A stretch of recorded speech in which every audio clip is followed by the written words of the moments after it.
Happy game day, Penguins fans. Last of the late start times for the season as the Penguins will play the San Jose Sharks Tuesday night, Valentine's Day night, 10:30 p.m. start time. So you know this game is going to go late. Start off today's show. I have a full preview for that game and how the Penguins can come out on the right side of things this time after they lost to the Sharks just a couple weeks ago, 6-4, when it was probably their low point of the season. That's all coming up right after this drop. You're Locked On Penguins, your daily podcast on the Pittsburgh Penguins, part of the Locked On Podcast Network, your team every day.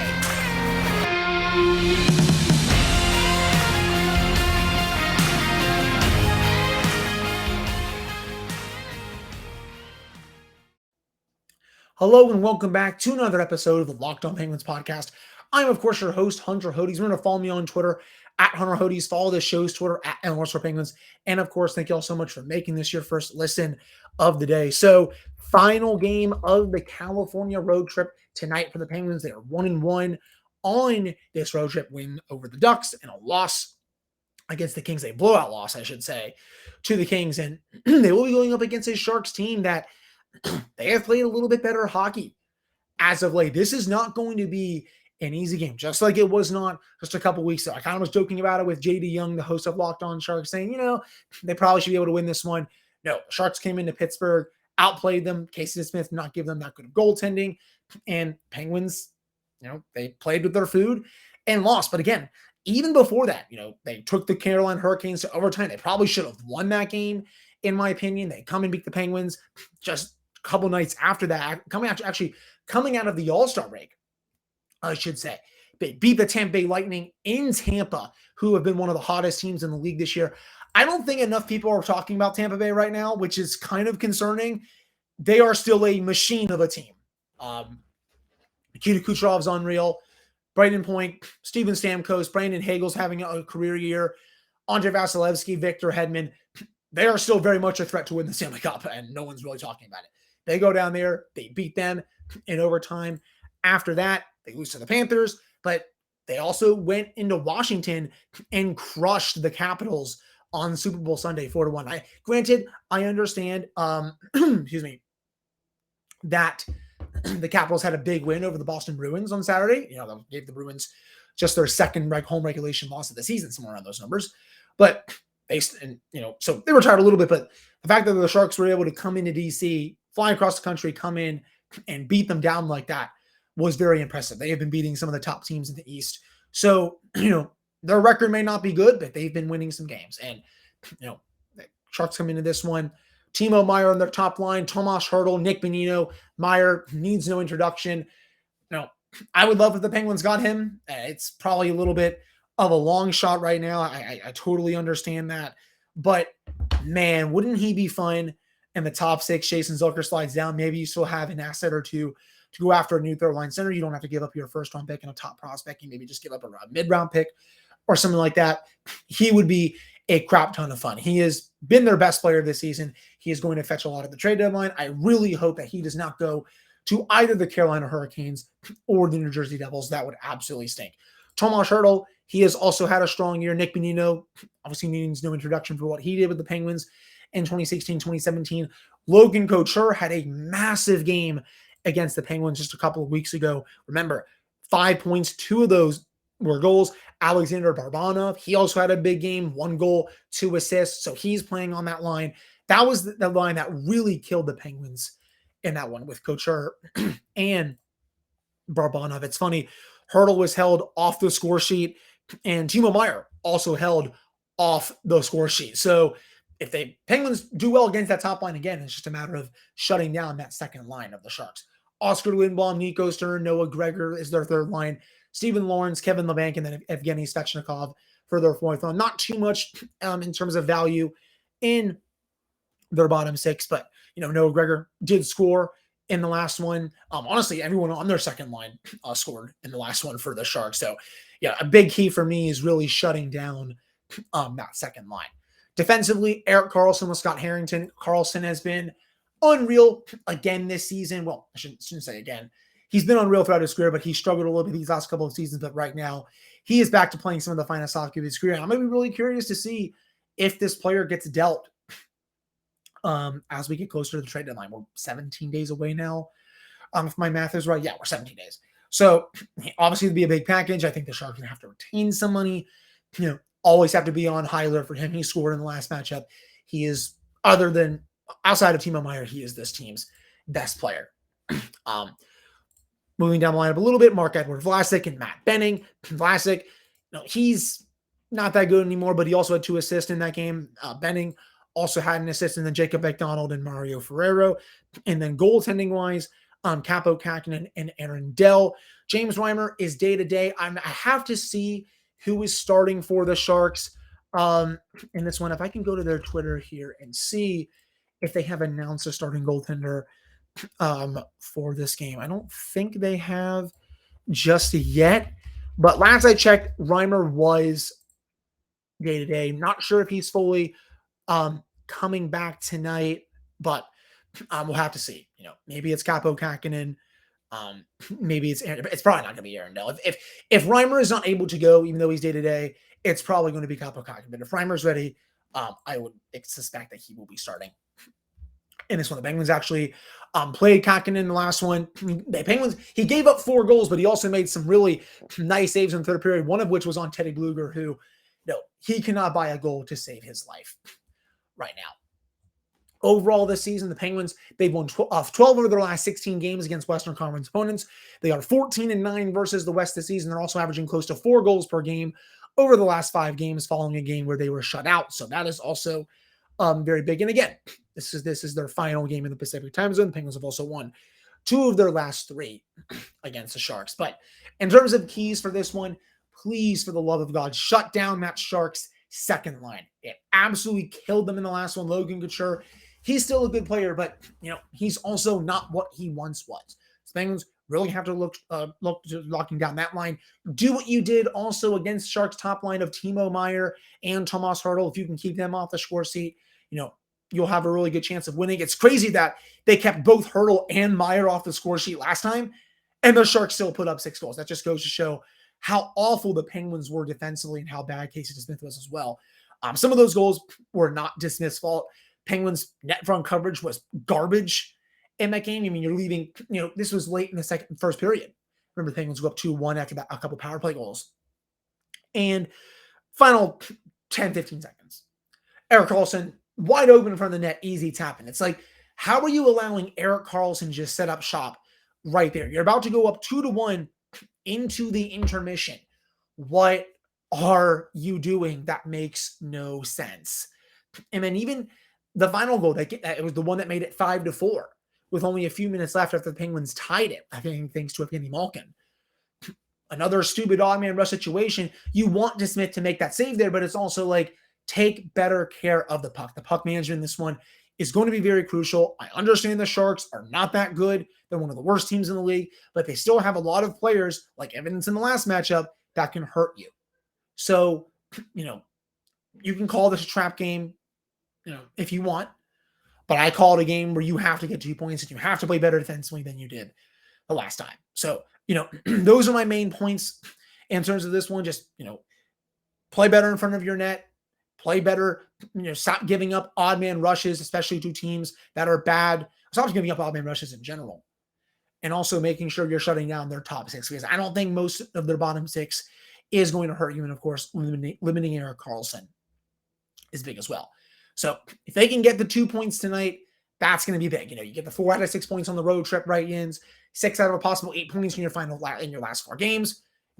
Capitals are not or without Alex Ovechkin, which I send my best wishes to him. He's dealing with a family matter. Some are speculating that could be his dad that might be potentially passing away soon, which I hope that's not the case. I think his dad's been in poor health. Wishing my best to him for this next week and so. But still, Penguins have a big opportunity in front of them. You got to get the 2 points. You cannot get swept by the freaking San Jose Sharks when they are, check notes, 17-26-11 this season. This is a very, very, very, very, very, very, very, very bad team. They're legitimately tanking. So you have to win this game. But figured I would preview that to start off the show today. Coming up in the second segment a little buyers beware at the deadline potentially. I like Ivan Barbashev from the St. Louis Blues, but I'm going to tell you why. It could be maybe a little wise to look at someone else, even though I like him, just because, did some little more digging on the underlying numbers, could, how do I want to phrase this? Just, is there more to it than meets the eye when it comes to his production? I'm going to tell you all about that coming up in the second segment here. But before we get to that, let's get into FanDuel. The midway point of the NBA season is here. Now is the perfect time to download FanDuel, America's #1 sportsbook, because new customers get a no-sweat first bet for up to $1,000. That's bonus bets back if your first bet does not win. Just download the FanDuel Sportsbook app. It's safe, secure, and super easy to use. Then you can bet on everything from the money line to point scores and threes drained. Plus, FanDuel even lets you combine your bets for a chance at a bigger payout with a same-game parlay. So don't miss a chance at your no-sweat first bet up to $1,000 in bonus bets when you go to FanDuel.com/lockedon. That is FanDuel.com/lockedon to learn more. Make every moment more with FanDuel, the official sportsbook partner of the NBA and Locked On. All right. I'm back here on this episode of the Locked On Penguins podcast. I am your host, Hunter Hodes. Remember to follow me on Twitter at Hunter Hodes, follow the show's Twitter at Elemental Penguins. And of course, thank you all so much for making this your first listen of the day. Let's jump right into this one. So, a lot of rumors swirling this morning about Ivan Barbashev of the St. Louis Blues. I'm going to get into who is the starting goaltender for this game against Sharks right before we get to our final segment. But this came from Kevin Weeks of ESPN. He says he's drawing plenty of interest from multiple clubs. The return could be a first or second round pick plus a prospect. His salary is affordable to suitors. The Blues could retain some to sweeten offers and the return. So I would probably not give up the first round pick to get him. I would probably do a second rounder plus a prospect. But again, as I teased coming into this segment, there is a little bit of a buyer's beware with this. And what I mean by that is, go look and see how he played last season. 26 goals, 60 points, right? You're probably thinking, oh yeah, so freaking good. But you dig a little bit deeper, look at the shooting percentage. 23%. This season, in 52 games, I know the Blues are a bit of a worse team. The Blues were a playoff team last year, but right now they're not. 9 goals, 24 points in 52 games. So very respectable, half a point per game player. That's fine, but definitely not, like the 0.5, 0.8 per game player that we saw last season. And look at his shooting percentages throughout his career. When he became a full-time NHLer, and that started, I would say 2018-19, that was his first full season. He shot 23%. After that, 15%, 11%, 23% last season. Then right now, 11.4%. He is a career 17.8% shooter. Couple seasons he has shot 23%, but in terms of last season, 26 goals in 60 games. Guys, this is a player who's never been above 14 goals for his career. You dig a little bit even deeper. You go to evolvinghockey.com, you go look at his goals above replacement, expected goals above replacement models. The Evolving Wild Twins do an amazing job. Overall, he ranks in the 39th percentile. Offense, 70th percentile. Defensive, though, 4th percentile. That's not good enough, especially when it comes to a bottom 6 role. He is a playmaker, which would help the bottom 6. But is that enough where, in terms of his defensive play, it's just non-existent? That's my worry when it comes to that. Plus, he shot 23% last season. It's gone all the way down to 11%. Is this going to be a player where his scoring completely dries up? When it comes to the Penguins, I have a little bit of reservations when it comes to that. Again, I think the fit does make sense. If the Penguins were to get Barbashev, I would hope that that's not the only move that they make to fix the third line. Because I don't think Barbashev is the answer to your third line center problems, especially when he ranks in the 4th percentile among all players with his defensive impact, right? That's just terrible, obviously.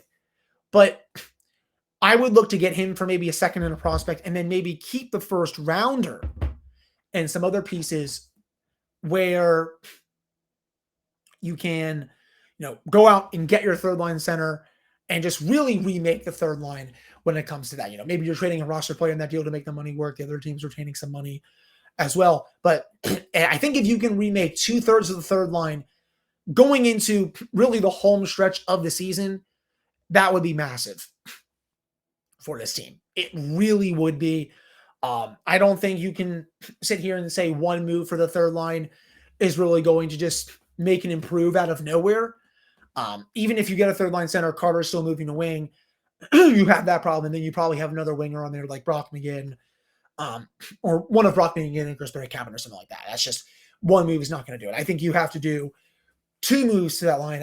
Again, do the Penguins have enough assets to do that? So, again, in terms of Barbashev, would not be giving up my first. I would still do it. But again, I would have a little bit of caution when it comes to that, just because he shot at a very high percentage last season. It's come down a bit this season.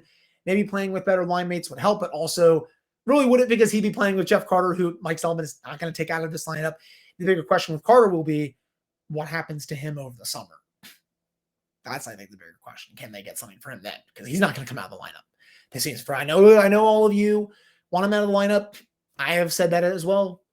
I don't think it's going to happen with how it's been going right now. But again, Barbashev, would not pick him to be the third line center. I would rather have him be a winger. That's for sure. I saw a comparison out there that he's Brandon Sutter. I don't know if he's Brandon Sutter. I think he's a bit better offensively than Sutter, but he's definitely a bit worse than he was defensively when he was here. So that's really my take when it comes to Barbashev. If you're a better target from the Blues, aside of Barbashev, Ryan O'Reilly. He would be a lot of fun. I've touched on him specifically on my show before, about a week or two ago. If you can get the Blues to eat the cap on that, man, he is still good defensively. He can still put the puck in the back of the net this year. 11 goals, 17 points in 38 games. That's coming off a 21-goal, 58-point season from last year. Shot 12.5% last season. He's shooting 14.5% this season. He also finished fourth in the Selke voting last year. He's finished top 5 in the Selke every single year for the last 4 seasons. I know he's 32, so some people will be a little annoyed by that.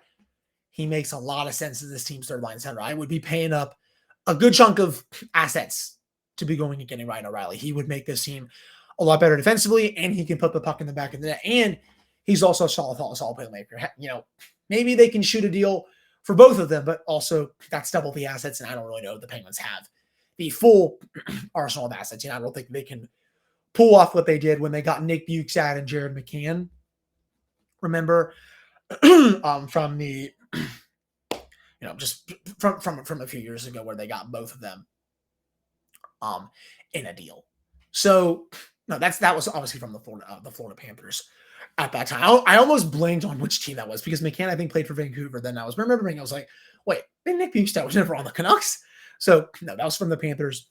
Again, don't know if the Penguins have the assets to pull both off, but O'Reilly would be a crap ton of fun for that third line. And then if you pull that off and you're able to get a winger for that line, maybe it's Barbashev, maybe it's someone else, someone that comes cheaper, then I think the Penguins are really cooking with gas when it comes to that third line. But again, that's the single biggest area of focus for me going into the trade deadline, is fixing the third line.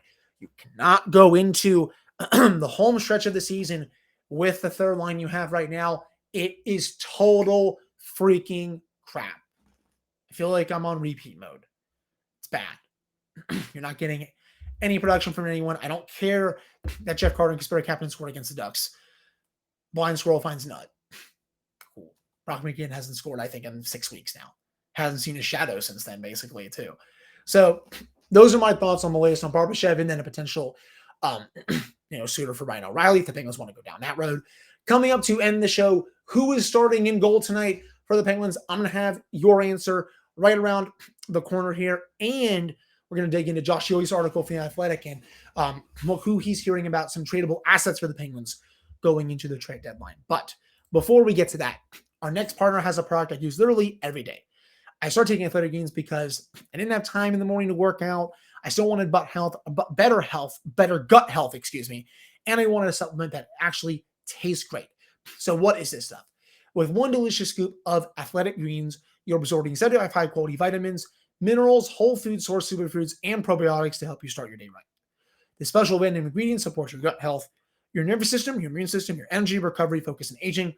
All of those things. It costs you less than $3 a day to do this. You're investing in your health, and it's cheaper than your cold brew habit. It's also lifestyle friendly.